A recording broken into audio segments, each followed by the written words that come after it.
Hello, I'm Ranger Joy, and welcome to Devil's Postpile National Monument, a place known for its geological and hydrological formations. Come on, let's go exploring.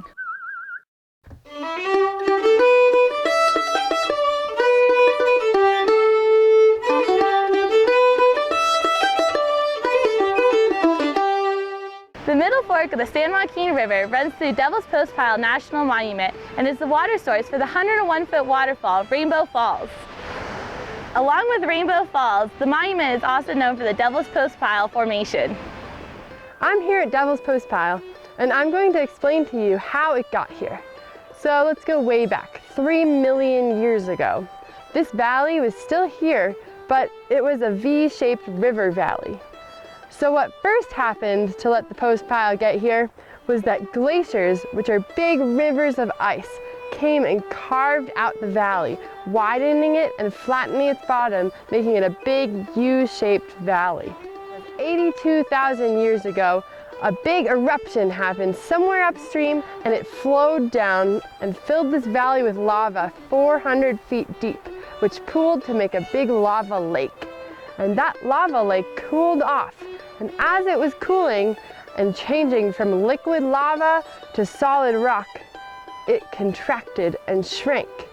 And that's why we have the columns that you can see behind me. This is a process called columnar jointing. Joints are cracks in rocks, and they form when there's stress in the rocks, and these columnar joints happen when it cools. And they form these six-sided hexagonal columns that we can see up at the top of the Postpile. But we're not standing on top of a lava lake anymore, are we? What happened next was more glaciers, big rivers of ice, came back through the valley and carved it out again. And they left little bits and pieces of the lava flow that forms the Postpile all scattered about the valley. And this is a really great example. And we can see inside the lava flow to see the beautiful columnar jointing structure. I'm heading up to the top of the Postpile to check out all the glacial features. Are you still with me?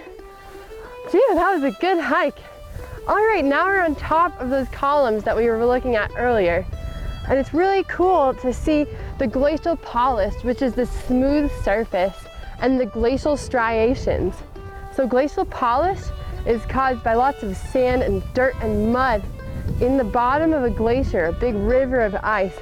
And as it moves over these rocks, it polishes them off and smooths them off really nicely. And the glacial striations are caused by little bits and pieces of other rocks and crystals, and even big rocks up to the size of a house or a car that scrape their way along the surface and are pressed down by tons and tons of ice and gouge their way through. The geological history of Devil's Postpile National Monument is exciting and dynamic. It is a story that is still unfolding today. I'm standing here at Soda Springs, an area that is currently showing signs of volcanism. We can see this because of CO2 gas bubbling up from the ground. Due to the shifting of the Earth's place, basaltic magma within the mantle deep underneath the Earth's crust is making its way to the surface. It is these unique geological and hydrological formations that help to make Devil's Postpile National Monument such a special place.